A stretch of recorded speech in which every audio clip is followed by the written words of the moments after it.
नमस्ते। थर्ड आई में आपका स्वागत है। आज थोड़ी बात कर ली जाए राहुल गांधी के ने जो एक नया एजेंडा सेट किया है, और मेरे ख्याल में उसमें राहुल गांधी ने अपने अब वो चुनाव से आगे चल के बात कर रहे हैं। राहुल गांधी का अब एजेंडा चुनाव नहीं रह गया है। संविधान के ऊपर उन लोग एक कॉन्फ्रेंस करते हैं, कांग्रेस द्वारा ये आयोजित कॉन्फ्रेंस होती है।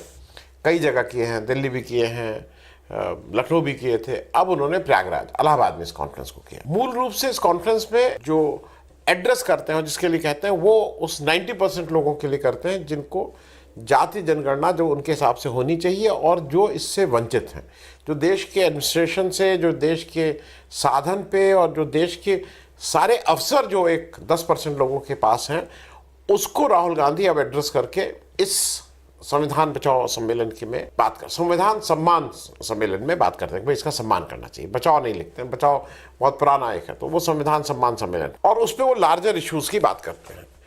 राहुल गांधी ने परसों इलाहाबाद में अपना पॉलिटिकल लक्ष्य बहुत क्लियर कर दिया।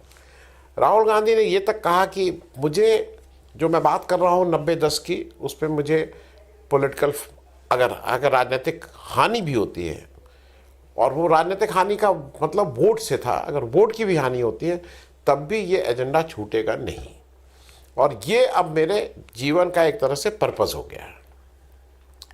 उन्होंने ये भी कहा कि इस देश में एक तरह से जनादेश इसमें मिल गया है, और इस जनादेश की अगर बात करें तो एक आपको हाल का एक सर्वे आता है, मूड ऑफ द नेशन करके सर्वे में निकालती है, और वो सर्वे इंडिया टुडे और इस तरह के मतलब बहुत से पत्रिकाएं निकालते हैं, लेकिन इंडिया टुडे का सबसे ये माना जाता है कि भाई उसमें काफ़ी लोगों से साइंटिफिकली किया जाता है। मेरे साथ अजीत झा जी को आप देखते होंगे, कभी कभी वो भी एक समय उसमें इन्वॉल्व थे, तो वो कहते हैं नहीं, वो साइंटिफिकली होता है, उसको मानना चाहिए। तो मूड ऑफ द नेशन में मैं सिर्फ इसलिए बात कर रहा हूँ कि अभी हाल फिलहाल जब वो सर्वे हुआ, और उस सर्वे में फरवरी 2024 में ये बताया गया था कि करीब 59% लोग इस देश में, 59% पीपल ऑफ दिस कंट्री चाहते हैं कि जाति जनगणना होनी चाहिए। 59% मतलब 50% से ज़्यादा लोग।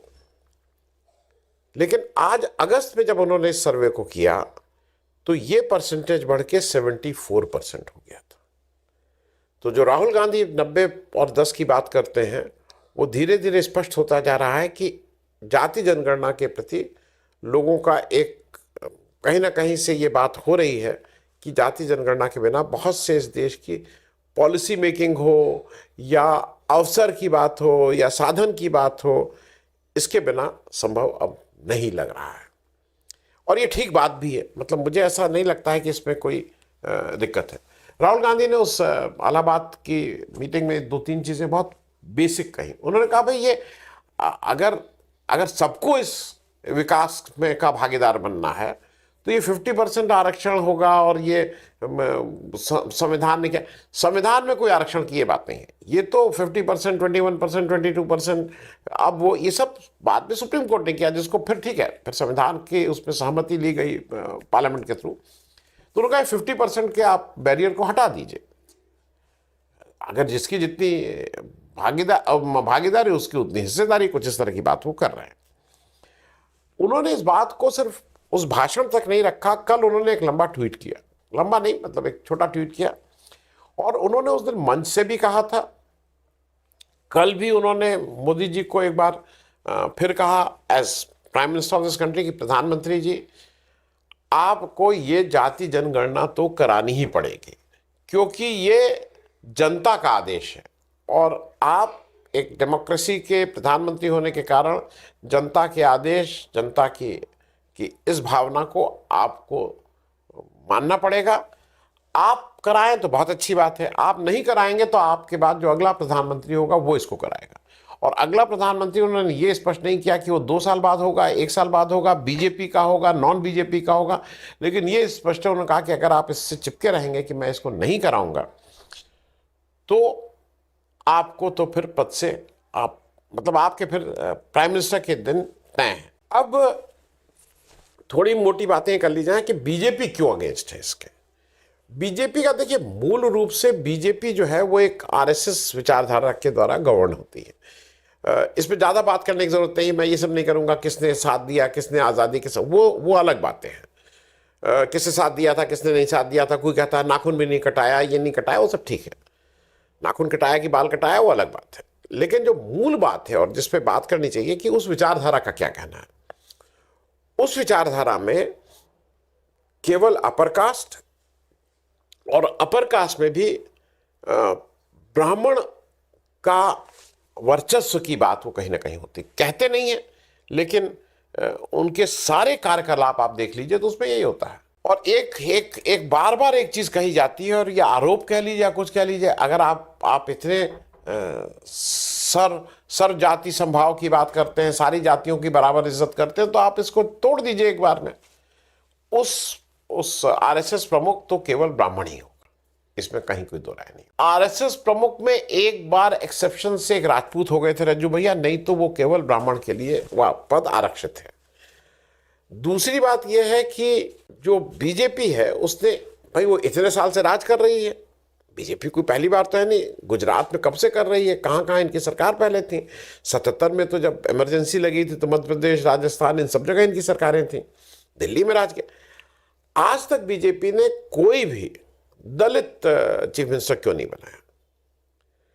ले दे के आपके अध्यक्ष एक बार बंगारू लक्ष्मण जी बने थे, और बंगारू लक्ष्मण जी को जब 1 लाख या 2 लाख रुपए घूस लेते हुए पकड़ा गया था, उसके बाद उनकी इतनी लानत मानत आप लोगों ने कर दी कि वो बिल्कुल आज की तारीख में पॉलिटिकली तो खत्म हो चुके व्यक्ति हैं। आपको कोई दूसरा व्यक्ति बंगारू लक्ष्मण के बाद इस देश में दिखाई नहीं दिया। आप उनको डेकोरेटिव पोस्ट पे तो दे देते हैं, आप रामनाथ कोविंद की बात करेंगे, आप द्रौपदी मुर्मू की बात करेंगे, राष्ट्रपति बनाए, लेकिन जहां पे ताकत है वहां नहीं देंगे। तुम वहां बैठे रहो, वहीं से देखते रहो, बाकी ताकत चलाना तो हमें आता है। इस बात को, इस मूल भावना की वजह से जो बीजेपी का पूरा डिसीजन मेकिंग बॉडी है, वो ये तैयारी नहीं है कि जाति जनगणना हो जाए। जाति जनगणना का एक दो चीजें उसकी समझना आवश्यक है। वो इसलिए आवश्यक है कि इस देश में जनगणना कराने का काम केंद्र सरकार का है। ये केंद्र सरकार की जिम्मेदारी है कि हर 10 साल पे एक बार जनगणना हो। इस देश में 1911 में आखिरी जनगणना हुई थी। मोदी जी की जैसी आदत है, उनको ये फिगर्स, डेटा, सही डेटा ही उनको पसंद ही नहीं है। अपने मन से जो बोलते रहे, इस देश की जनसंख्या 600 करोड़ है, तो कभी कुछ बोल देंगे, कभी कुछ बोल देंगे, जो उनका मन आए वो बोलते रहे। तो मोदी जी को ये नहीं वो है कि इस देश में जनगणना हो। ये बात मैं इसलिए कह रहा हूं कि 2021 में ठीक है, आपके पास एक वैलिड एक्सक्यूज था कि आप कोविड आ गया था। उसके बाद क्या है, आप तो विदेश भी भागे जा रहे हैं, उनके गले मिलना, इनके गले मिलना, उनके गले पड़, ये सारे काम कर रहे हैं। G20 की यहाँ मीटिंग भी करा रहे हैं, वाह भी कर रहे हैं, ओलंपिक 1936 में 2036 में बनाने की बात भी कर रहे हैं, लेकिन जनगणना नहीं कराएंगे। अब जब पूछा जाता है तो आपके गृह मंत्री कहते हैं कि बता दिया जाएगा जब होगी। अरे बता क्या, जब होगी तो पता ही लग जाएगा। जनगणना के, अच्छा, बहुत से आप निर्णय ले लिए जनगणना से रिलेट करके। जनगणना होगी तो उससे महिला आरक्षण भी उसी से आपने कनेक्ट कर दिया है। जनगणना होगी तो ये वाला, आप जनगणना नहीं कराना चाहते हैं। नंबर 1, आप जब भी जनगणना कराएंगे तो इसलिए ये आवश्यक है, जो जाति जनगणना बार बार बात हो रही है, कि इस समय कोई एक्स्ट्रा एफर्ट नहीं लगेगा। आपका जो भी फॉर्म बनता है जनगणना का, रेगुलर जनगणना का, उसमें एक ही कॉलम तो और लिखना है कि आपकी जात कौन सी है। और जात में अब ओबीसी, एससी, एसटी ये नहीं चलेगा, क्योंकि ये भी क्लियर हो गया है कि उस जात की भी उपजातियां हैं। जैसे निषाद, मुझे नहीं पता था निषाद के, मतलब निषाद ओवरऑल जो केवट और वो, उसमें करीब 20-25 जातियां हैं, मतलब उपजातियां हैं उसकी। कुर्मी में उपजातियां हैं, यादव में उपजातियां हैं, मतलब ये सारे उसमें उपजातियां हैं। तो ये बात सर मैं इसलिए कह रहा हूं कि एक तो जाति जनगणना होती है, अब आप उसमें अगर एक ही कॉलम ऐड कर देंगे, कोई एक्स्ट्रा पैसा भी नहीं खर्च हो रहा है, और उसमें आपको ये दिखाना होगा, जो बार बार ये है कि कास्ट सेंसस हो जाए डिटेल वाइज, कौन किस जात का है, क्योंकि ये क्यों बात आ रही है कि एससी लिखने से काम नहीं चलेगा? सुप्रीम कोर्ट की 7 जज की या 9 जज की बेंच ने एक ऑर्डर दे दिया, कॉन्स्टिट्यूशनल बेंच ने क्या ऑर्डर दिया कि कोटा विद इन कोटा हो। अब उनका कहना यह है कि जैसे एससी का और एसटी का कोटा या 22.5% है, तो साहब इसमें ये देख लिया जाए कि सबको मिल रहा है कि नहीं मिल रहा है। ये बात कहां से उठी? ये बात इसलिए उठी कि बिहार ने इस जाति सर्वेक्षण कराया था, उसमें बिहार ने में जैसे ये पता लगा कि भाई दलितों में तो 22 अलग अलग दलित हैं, मतलब जाटव हैं, मुसहर हैं, भंगी हैं, मतलब अलग अलग हैं, 22 वहां पे हैं, और उसमें से 4 उसका ज्यादा फायदा ले रहे हैं, खास करके पासवान और बिहार में चमार लोग और धोबी, और 18 उन्होंने कहा कि वो उनका फायदा नहीं मिल रहा है। ये हर जगह स्थिति होगी। तो ये सिर्फ एससी नहीं, आप धोबी हैं, आप क्या है, आप ये भी उसको लिखिए, जिससे ये रिप्रेजेंटेशन तो पता लगे। ये रिप्रेजेंटेशन पता ही नहीं लगता है। दूसरी बात ये इसलिए जरूरी है सेंट्रल गवर्नमेंट में कि जनगणना कराने का अधिकार केवल सेंट्रल गवर्नमेंट को है। स्टेट गवर्नमेंट सर्वे करा सकती है, जनगणना नहीं करा सकती है। तो जो जनगणना, अच्छा जब एक्स्ट्रा पैसा नहीं लगना, अभी आपकी जनगणना होनी, आप अभी करा दीजिए, दूध का दूध पानी का पानी, पता लग जाए ना कि किसका क्या है। सुप्रीम कोर्ट का ऑर्डर भी है।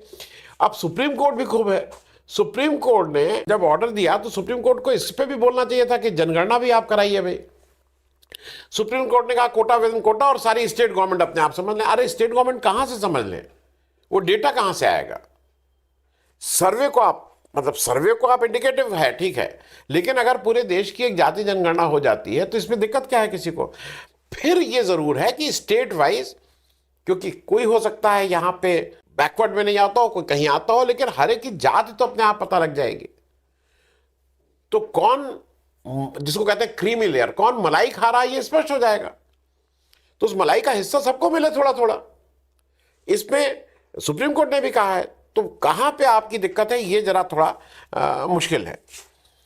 एक और चीज इसलिए ये आवश्यक है कि इसके साथ साथ इकोनॉमिक सर्वे की भी बात है कि आप, क्योंकि कल परसों ही हम लोग बात कर रहे थे कि इस देश की जो आबादी है उसका पर कैपिटा इनकम क्या है।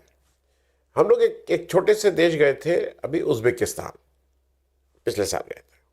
अब वहाँ हर आदमी खुश है, हर आदमी के पास कपड़े पहने लहने के हैं, कोई भीख नहीं मांग रहा है, सब लोग खाने पीना कर रहे हैं। समझ में नहीं आया, उनकी पर कैपिटा इनकम हमसे कम है। तो मूल मुद्दा यह है कि यहाँ पे हमारे जो राहुल गांधी बोलते हैं ना A+A1 A1 A2 की अगर वेल्थ और इनकम निकाल दी जाए तो हमारी पर कैपिटा इनकम जो अभी है उसकी शायद 1/4 रह जाएगी। मतलब ये सारे लोगों का पैसा वो 2 लोग इकट्ठा किए हुए हैं, और एवरेजिंग में आता है कि सबकी देखिए पर कैपिटा इनकम हिंदुस्तान की इतनी है। इन 2 लोगों का हटा के अगर सर्वे कर दीजिए तो मालूम नहीं क्या हो जाएगी। और अगर 25 का जिनका 15 लाख रुपए आपने माफ किए थे कर्जा, उनका हटा दीजिएगा तो एक 10वां हिस्सा ना रह जाए। तो ये बात इसलिए आवश्यक है कि इकोनॉमिक उसमें कंडीशन भी साथ में चल रहे, वो सर्वे भी हो जाए, उसमें कोई एक्स्ट्रा पैसा नहीं लगना है। जैसे राहुल गांधी ने कुछ चीजों को रिलेट किया है और वो चीजें आदमी को टच करती हैं। जब पहले होता था अरे भाई ब्यूरोक्रेसी में कितने हैं, वो 96 या 98 सेक्रेटरीज थे, उसमें से 2 केवल दलित, बैकवर्ड और इस समुदाय से आते हैं। फिर पॉलिटिक्स में देख लीजिए, पॉलिटिक्स में अगर वो कोटा नहीं होता, मतलब जो इतनी आपको सीटें देनी है, तो लोग नहीं बनाते। इसको मैं पहले भी कह चुका हूं, मैं फिर बोल रहा हूं, उत्तर प्रदेश से 24 बीजेपी के राज्यसभा मेंबर हैं, केवल 2 दलित हैं। कोटे के हिसाब से 21-22% के हिसाब से कम 6 होने चाहिए थे। आप 79 MLCs हैं विधान परिषद के सदस्य, केवल 2 दलित हैं। तो जब आपको जैसे ही मौका मिलता है आप इनको नहीं, आपने लिटरल एंट्री में क्यों नहीं कह दिया था नहीं इसमें कोटा होगा, हम 45 लोगों को रिक्रूट कर रहे हैं, नहीं किया आप उसमें, क्योंकि आपको किसी भी तरह से केवल जो आपकी फिलॉसफी है, जो आप ड्राइव, जिससे आपको जो ड्राइव करती है वो आरएसएस की है, उसमें दलित, वंचित, ओबीसी, बैकवर्ड, इन सब की कोई जगह नहीं है उसमें। आपके 2-4-5% वो, और कुछ पैसे वाले भी वो मतलब वो ब्राह्मणत्व को प्राप्त हो जाते हैं। तो इस फिलॉसफी के साथ मुझे ऐसा लगता है कि जब राहुल गांधी ये कहते हैं कि हिंदुस्तान में कितनी मिस इंडिया बनी, तो वो रीटा फारिया और क्या क्या नाम आते हैं, सुष्मिता सेन और ये सब लोग, एक भी दलित, एक भी बैकवर्ड नहीं, मामला चुप। फिर वो पूछते हैं कि भाई इस देश में, और वो कई बेसिक चीज़ों को बात करते हैं। वो बात करते हैं कि इस फिल्म लाइन में कितने दलित हैं, कितने बैकवर्ड हैं। वो एक सीधा सवाल करते हैं जिस पे सब चुप हो जाते हैं। मीडिया, चाहे वो सोशल मीडिया हो चाहे कोई मीडिया हो, कितने एंकर जो हैं वो वंचित वर्ग से आते हैं, कितने टीवी में तो खास करके कितने एंकर जो सुबह से शाम तक चीखते चिल्लाते रहते हैं और सामाजिक न्याय और किसकी बात करते हैं, उसमें से कितने उस समुदाय से आते हैं? नहीं आते। अपर कास्ट है, वो हेजमनी ऑफ अपर कास्ट है, उसको उससे नकारा नहीं जा सकता। तो राहुल गांधी ने जो मुख्य मुद्दा उठाया है वो मुद्दा यह है कि भाई सबको उसके हिसाब से मिलेगा। और मुझे ऐसा लगता है कि शायद ये हर उस व्यक्ति, क्योंकि 90% ये है, अब आप हिंदू मुस्लिम करिए, आप जाति करिए, ओबीसी, बैकवर्ड, ये नहीं चलेगा। 90% के मेजॉरिटी लोगों को लग रहा है कि हमें हमारा वो नहीं मिल रहा है। क्यों नहीं हमें हमारी भागीदारी होगी? आप मुझे क्यों बताएंगे कि मुझे क्या पढ़ना चाहिए? आप मेरा क्यों डिसीजन लेंगे कि ये आपकी वो होगी, इस तरह से आप पढ़े? भाई अगर मेरी भागीदारी होगी तो मैं उस डिसीजन मेकिंग में मेरा भी पार्ट होगा। मैं बताऊंगा कि मेरे लिए विकास में मेरे लिए क्या जरूरी है। मैं बताऊंगा कि मेरे लिए बुलेट ट्रेन जरूरी है, कि मेरे लिए कल एक अच्छा मेरे दोस्त ने कहा कि मेरे लिए इस देश में जो जानवर की तरह आदमियों को सेकंड क्लास और थर्ड क्लास के डिब्बों में भर के ले जाया जाता है, वो प्रायोरिटी है। मेरी प्रायोरिटी बुलेट ट्रेन नहीं होगी। बुलेट ट्रेन, आप खैर वो विषय कहीं और हो जाएगा। इसलिए मैं बेसिक चीज ये है कि डिसीजन मेकिंग में अपना भाग्य निर्वाह करने में उस 90% की भागीदारी होनी चाहिए। और राहुल गांधी ने एक ऐसे इशू को उठाया है जो हो सकता है राहुल गांधी से इलेक्शन हार जाए। मैं भी मानता हूं उनको ये लगे, क्योंकि पैसा उन सीमित लोगों के पास है, ताकत उनके पास है, डिसीजन मेकिंग उसके पास है। लेकिन आज नहीं तो कल, it's a matter of time. हो सकता है किसी को लगे कि 4 महीने में, किसी को लगे 4 साल, किसी को लगे 40 साल। ये अब निर्णय होके रहेगा, ये तो सभी लोग कन्विंस्ड हैं। बीजेपी बिकॉज ऑफ अपनी विचारधारा, अपने उसकी वजह से इसको नहीं मानेगी। तो अब कितनी जल्दी इस पे निर्णय होता है, कितनी जल्दी होता है, वो देखने वाली बात होगी।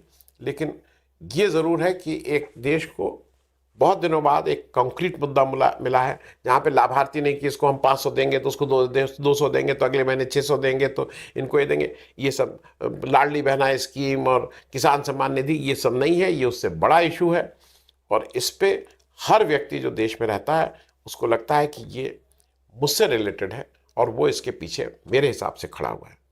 थैंक यू सो मच, बहुत बहुत।